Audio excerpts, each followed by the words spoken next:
அம்மா நீங்க ஒரு ஆளே நல்ல பால் மாடு மாதிரி இருக்காரு. டேய் என்னடா பண்ணிட்டு இருக்கீங்க படிக்காம? விளாண்டுட்டு இருக்கேன்ப்பா, தொல்லை பண்ணாதீங்க. இது விளாண்டுட்டு இருக்கீங்களா? உங்களை மாதிரி இருக்கும்போதெல்லாம் கஷ்டப்பட்டு ஊருண்டு பிறண்டு படித்து மேலே வந்திருக்கேன். அதெல்லாம் உங்களுக்கு எங்கடா தெரிய போகுது? போங்கடா. எவ்வளவு டிஸ்டர்பன்ஸ் ராஸ்கல். இரவில் உணவு தேடிடுவேன், தலைகீழாக தொங்கிடுவேன்.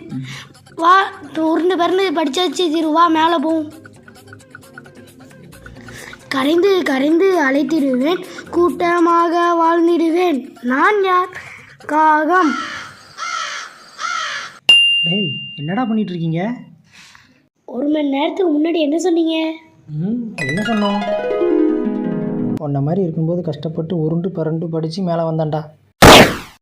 இப்ப என்னடா பிளான்ல இருக்கு நீ?